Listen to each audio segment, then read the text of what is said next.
Assalamualaikum warahmatullahi wabarakatuh. Perkenalkan, nama saya Noris Husaini. Saya peserta Latsar CPNS golongan 3 angkatan 33 kelompok 3 dari BPSD MD Provinsi Kalimantan Selatan. Pada kesempatan kali ini, saya ingin membahas tugas individu 2 tentang analisis isu efektivitas kinerja individu berdasar tupoksi.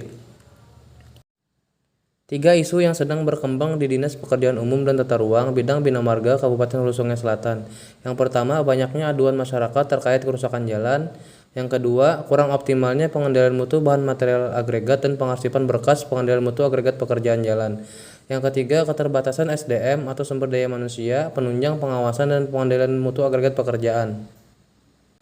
Analisa isu dengan menggunakan metode APKL. Teknik APKL yang dibuat adalah teknik yang digunakan untuk menentukan kelayakan suatu masalah dengan memperhatikan 4 faktor. Faktor yang pertama, aktual, yaitu isu tersebut masih dibicarakan atau belum terselesaikan hingga masa sekarang. Faktor kedua, P, problematik, yaitu isu yang menyimpang dari harapan standar, ketentuan yang menimbulkan kegelisahan yang perlu segera dicari penyebab dan pemecahannya. Faktor K, kekhalayakan, yaitu isu yang diangkat secara langsung menyangkut hajat hidup orang banyak dan bukan hanya untuk kepentingan seseorang atau sekelompok kecil orang. Faktor L atau layak, yaitu isu yang masuk akal atau logis, pantas, realistis, dan dapat dibahas sesuai dengan tugas, hak, wewenang, dan tanggung jawab hingga akhirnya. Kualitas isu. Cara menggunakan APKL adalah menentukan tingkat aktual, problematik, kekhalayakan, dan layaknya perkembangan isu dengan menentukan skala nilai atau Likert. Isu yang memiliki total skor tertinggi merupakan isu prioritas. Angka 1 sangat tidak mendesak, angka 2 tidak mendesak, angka 3 cukup mendesak, angka 4 mendesak, angka 5 sangat mendesak. Selanjutnya, analisa isu dengan menggunakan metode USG atau Urgency, Seriousness, Growth. Merupakan salah satu alat untuk menyusun urutan prioritas isu yang harus diselesaikan. Yang pertama, urgensi, yaitu seberapa mendesak isu tersebut. Yang kedua, seriousness, yaitu seberapa serius isu tersebut. Yang ketiga, growth, yaitu seberapa besar kemungkinan isu tersebut menjadi semakin memburuk kalau dibiarkan. Selanjutnya, cara menggunakan USG adalah menentukan tingkat urgensi, keseriusan, dan perkembangan isu dengan menentukan nilai skala atau Likert. Isu yang memiliki total skor tertinggi merupakan isu prioritas. Angka 1 yaitu sangat tidak mendesak, angka 2 tidak mendesak, angka 3 cukup mendesak, angka 4 mendesak, angka 5 sangat mendesak. Selanjutnya, penilaian kualitas isu yang diambil adalah dengan menggunakan metode APKL, yaitu dari ketiga isu tersebut, isu nomor 2 lah yang saya ambil, yaitu kurang optimalnya pengendalian mutu bahan material agregat dan pengarsipan berkas pengendalian mutu agregat pekerjaan jalan. Keterangannya memenuhi syarat dengan total poin 17. Kesimpulan hasil identifikasi dengan penilaian isu melalui teknik APKL, yaitu kurang optimalnya pengendalian mutu bahan material agregat dan pengarsipan berkas pengendalian mutu agregat pekerjaan jalan. Berikut analisa menggunakan fishbone. Yang pertama, keterbatasan SDM atau sumber daya manusia, penunjang pengawasan pengendalian mutu agregat pekerjaan di lapangan. Yang kedua, mesin, yaitu kurang optimalnya database pengarsipan dokumen pengendalian mutu agregat pekerjaan jalan.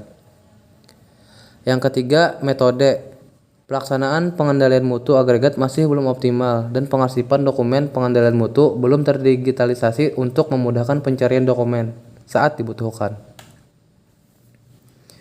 Selanjutnya, alternatif pemecahan isu dengan metode SWOT. Yang pertama, strength atau kekuatan, yaitu adanya komitmen untuk menjaga kualitas mutu agregat pekerjaan jalan. Yang kedua, adanya dukungan dari kepala bidang untuk melaksanakan pengendalian mutu agregat di lapangan. Yang ketiga, pengarsipan dokumen pengendalian mutu agregat dengan digitalisasi menggunakan Google Drive untuk mempermudah pencarian berkas saat dibutuhkan. Selanjutnya, weakness atau kelemahan. Yang pertama, belum tentu agregat material lolos spesifikasi teknis saat pengujian laboratorium.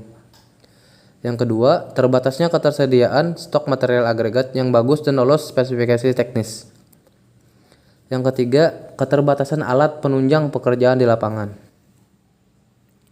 Selanjutnya, opportunities atau peluang menjadikan sebagai tolak ukur apakah material agregat yang dipakai sudah sesuai dengan spesifikasi teknis yang berlaku.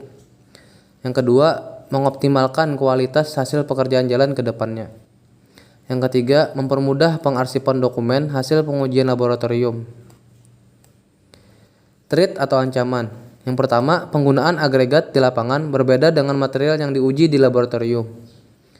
Yang kedua, keterlambatan progres pekerjaan akibat keterbatasan stok material agregat yang memenuhi syarat.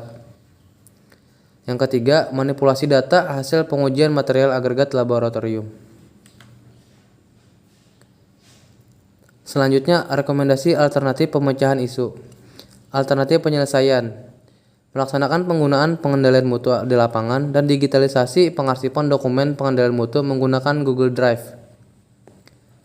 Tahapan penyelesaian. Tahapan yang pertama yaitu pengambilan sampel di Quarry atau Basecamp dan pengantaran sampel ke laboratorium. Tahapan yang kedua, pengambilan hasil pengujian laboratorium dan upload berkas dokumen ke Google Drive. Tahapan yang ketiga, pengawasan lapangan dan pengujian di lapangan. Tahapan yang keempat, diterapkan pada bidang bina marga. Hal yang diharapkan. Yang pertama, pengendalian mutu material dapat dijadikan sebagai tolak ukur apakah material agregat yang dipakai sudah sesuai dengan spesifikasi teknis yang berlaku dan diharapkan dapat meningkatkan kualitas pekerjaan ke depannya. Yang kedua, mempermudah pencarian dokumen pengendalian mutu agregat saat dibutuhkan.